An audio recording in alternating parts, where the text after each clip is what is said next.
नमस्कार, दैनिक सवेरा देख रहे हैं आप। आपके साथ मैं हूं रोहित उत्तम। पूर्व केंद्रीय मंत्री और सांसद अनुराग ठाकुर इस वक्त दिल्ली में डटे हुए हैं। वजह है दिल्ली विधानसभा चुनाव।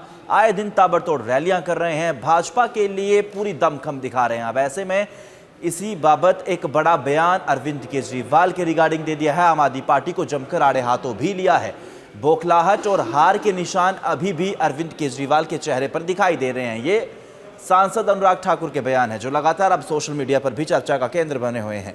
सांसद अनुराग ठाकुर ने किस तरीके से, आपको बता दें कि बीते दिन करावल नगर, मुस्तफाबाद, कालकाजी, विकासपुरी, मटियाला, हीरानगर व मोती नगर में जनसभाओं को संबोधित किया। उन्होंने कहा कि अरविंद केजरीवाल की बौखलाहट, घबराहट और छटपटाहट से साफ है कि इस बार दिल्ली को गंदा करने वाली आपदा से शब्द किस तरीके से जो भाजपा मुक्ति दिलाने जा रही है। उन्होंने कहा कि अरविंद केजरीवाल चुनाव हार रहे हैं और निराशा उनके चेहरे पर साफ दिख रही है।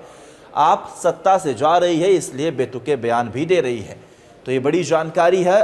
अनुराग ठाकुर का बयान सोशल मीडिया पर तेजी से वायरल हो रहा है। लगातार आपको आड़े हाथों लेते हुए अनुराग ठाकुर ने क्या कुछ कहा, सुनिए। आज मैं आपके सामने एक उदाहरण और देना चाहता हूं। आप देखिए, एक और दिल्ली में भारत के टुकड़े हो हजार इंशाअल्लाह इंशाअल्लाह करने के नारे लगे। उनके साथ जाकर दो लोग खड़े हुए, एक अरविंद केजरीवाल, दूसरे राहुल गांधी। जब भारत का नामो निशान मिटाने के नारे लगे, उनके साथ कौन खड़े हुए? अरविंद केजरीवाल और राहुल गांधी। जब भारत के पार्लियामेंट पर हमला हुआ, जिसका हमले को करने वाला कौन था? अफजल गुरु।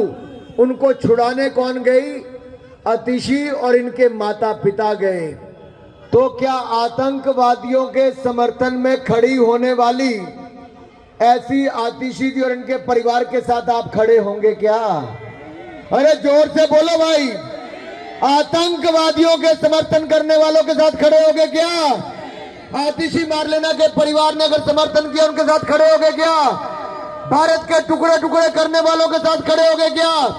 पार्लियामेंट पर अटैक करने वालों के साथ खड़े होंगे क्या? भारत का नामो निशान मिटाने वालों के साथ खड़े होंगे क्या? अगर इनके साथ नहीं खड़े होंगे तो एक सवाल और पूछता हूं। इन्होंने एक सवाल खड़ा किया था भारतीय सेना पर कि भारतीय सेना ने अगर पुलवामा हमले का बदला लिया तो हमारी सेना की ताकत थी कि पाकिस्तान को घर में घुसकर एयर स्ट्राइक की और सर्जिकल स्ट्राइक की, तो भारतीय सेना ने की थी मेरे साथियों।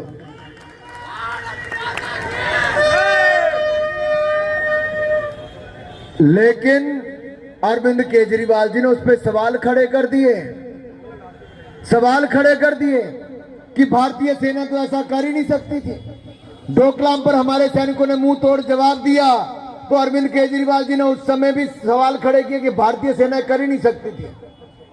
भारतीय सेना पर सवाल खड़ा करने वाले और विदेशी ताकतों के हाथ में खेलने वाले, ऐसी आपदा वाले, जो हमारे उस समय जब कोविड के समय आपको अस्पताल चाहिए थे, अस्पतालों में बिस्तरे चाहिए थे, ऑक्सीजन के सिलेंडर और ऑक्सीजन की व्यवस्था चाहिए थी, तब ये आपदा वाले आपके साथ खड़े थे क्या?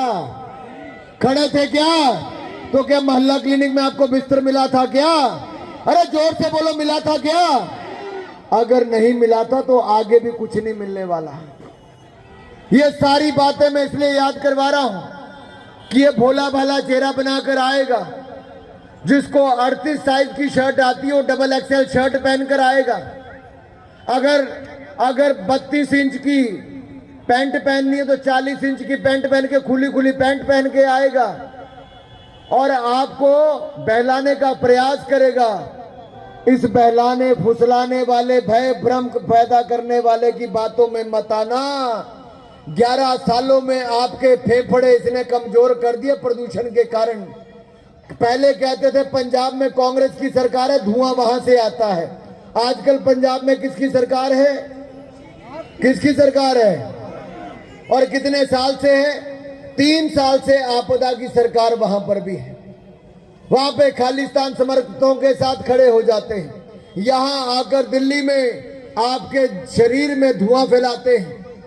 साथियों, इन लोगों से मुक्ति पानी है तो मन पक्का रखना होगा और बाकियों को भी मनाना होगा, घर घर जाकर जगाना होगा। रमेश